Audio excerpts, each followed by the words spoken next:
And here we go. The group of hikers behind me from another hostel. But we all got dropped off here at Winding Stair Gap.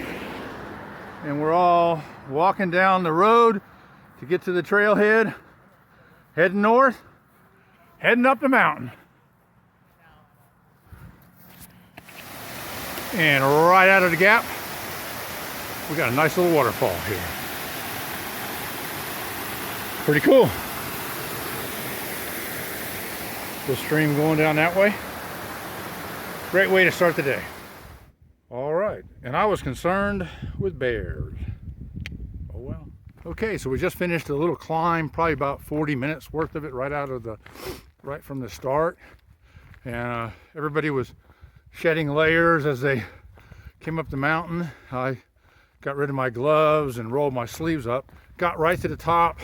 As soon as we crested, wind starts blowing and we're in the more of the shade over here. And boy, temperature dropped 5-10 degrees it feels like. So now you gotta get back to where you were. All right, it looks like they had some sort of a controlled burn not too far in the past on both sides of the hill. We've noticed it for about the last mile or so. I don't think it's a natural one. I think it's a man-made control burn. Sorry for the tree. All right, I'll get back with you later. And we have ice on the, I guess this must be the north side of the trail or the mountain, whatever. But yeah, got some ice here. Not a lot, just little crystals and stuff like that. But yeah, it was cold up here last night. That's why we stayed in town. It was supposed to be in the upper teens on top of the mountain, so we decided to stay one more night. I think I've said it before, it's going to be cold tonight at about 25, but that's a big difference to me from 18 or 17 or whatever it was supposed to be. I think when we left, we got up this morning and went to get breakfast fairly early, just starting to get sunlight. It was probably in the upper 20s, maybe, and walked outside. I was expecting it to be frigid, and it really wasn't that bad. So that gave me a little boost, and I started the day off in shorts. It was probably about 30 when we started, maybe, and a couple thin shirts and a thin pair of gloves, and I've been doing pretty good. I took the gloves off, rolled the shirt sleeves up. When the wind blows, I get a little chilly, but other than that, not too bad. I'm sure once we get to the top, if there's any wind blowing up there, it'll be definitely colder. I might have to put the rain jacket on just to get a little wind protection. But basically, it's been a good morning so far. So sorry to bore you, but that's what's going on the trail. Oh, and I think I forgot to mention, it's day 14 out here. All right, again, I'm not sure how they define gap around here, because usually you walk down into a gap and then up out of it. We've been walking up for a half mile, 3/4 of a mile. So I hope that's not an ominous sign that we got big hills to climb. So it just came up, and this is up there, Siler Bald, and there's a trail that goes up there, but it's a blue blaze. It's not part of the trail. The white blaze is over here. I think some people have headed up that way, but I'm going to forego it. Maybe they'll get some video and I can use theirs to share, because I'm not climbing up 300 feet to get a view up there. I'm sure it's pretty, but I'll find another one. All right, so this is how I pictured a lot of the Appalachian Trail scenery to be like.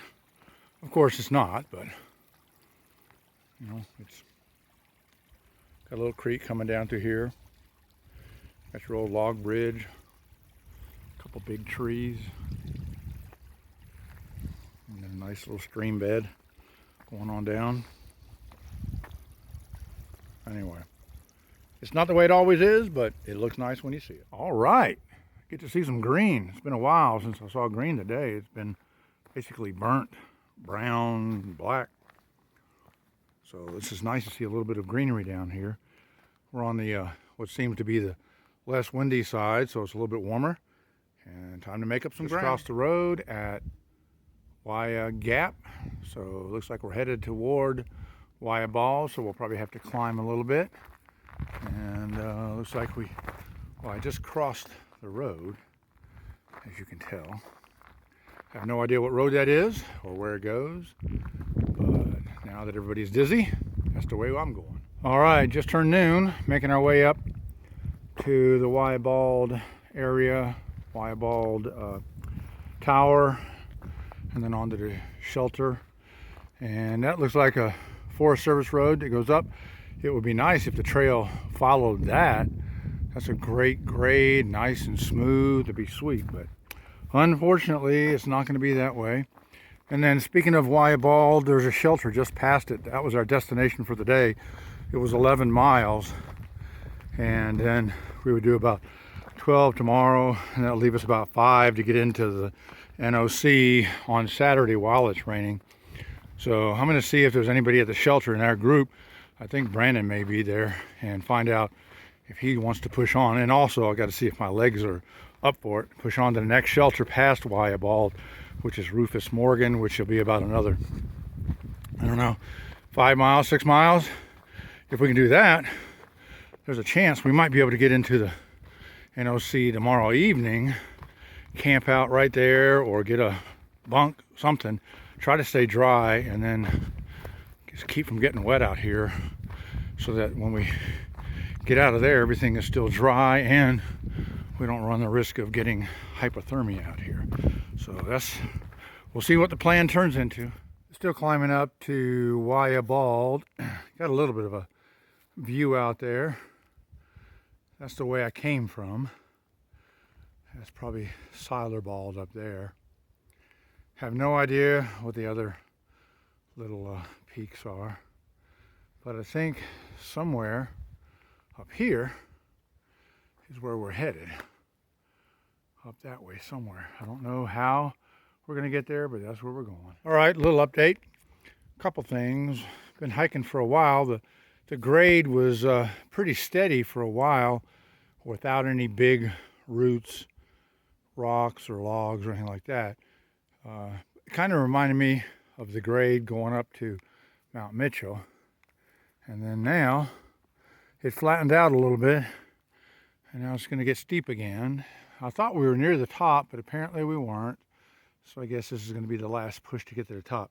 The other thing is that I crossed a Forest Service road, that one that I think goes to the top again. And when I did, there was the group of people that we have been affectionately referring to as the family. There's a couple, a man and a woman, and they have a 2-year-old son and a 6-month-old, and they are hiking the trail. I got the son's name, but I didn't ask him if it was okay to publish it, so I'll keep it non-published for right now. They're headed up to the Bald somewhere behind me as well, but man, I can't believe it. That would be like me carrying everything I am carrying, plus a child and their clothes, etc. God bless them. All right, made it to basically the top of Wyabald. I think there's a little parking lot up there, and I'm sure there's a better view right over the ridge here. But in the interim, I'm going to walk on up to the Waya Tower up here. It's down there in the future, down there in the distance, and we'll get a view from up there. So I won't bore you with everything, and I tried to get a picture, but you can't get all the detail within a video or whatever. But basically, this is where the Appalachian Trail and the Bartram Trail cross over on Wyabald, and apparently the name Waya comes from the Cherokee Indian word Waya, meaning wolf, and they've had some lookout towers up here of various styles over the years, and the CCC built the one that's up here now. They had a 3rd floor on it where the lookout tower people were, and it's been gone down, and then they redid it a little while ago. They reconstructed the upper portion of it, and it's named after somebody named John Byrne, who was a forest supervisor of the Nantahala National Forest. So here's the view from the observation floor. We'll call it that. It's like a patio out here. It's quite nice.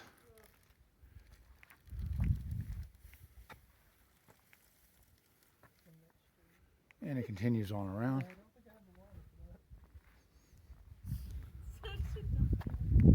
So you get about a 180-degree view from up here. I think I'll go up into the tower. It's a very short tower. I can do. It seems to be a little windier up here, so I apologize for the wind noise. I hate the wind noise, but this is on the other side, so it gives you about a 270-degree view. Can't quite see over those couple little mounds over there, but I'm cutting it off. Well, I made it to the Wyabald shelter. That's the privy right near here. It says it's in memory of Anne and Larry McDuff. I don't know what they did. But it's a decent shelter. It looks like it's fairly new. I mean, look at the wood in here. It's pretty new. Probably hold about 5 people in here. There's nobody here yet. So that's a consideration. I'm going to try to get up with the guys in my group. It's got a covered area right here. So that's nice. Although it just lets the wind through. I think back up in here, with the way the wind's blowing, it'll be okay for the night. Got a good view going out that way. Little area to cook on. So let me see if I can get up with the other people and make my decision. Another great view. You knew you were going to get one. There's nobody here. Oh, there's somebody here. Sorry. Say camping's a 1/10 of a mile. Oh.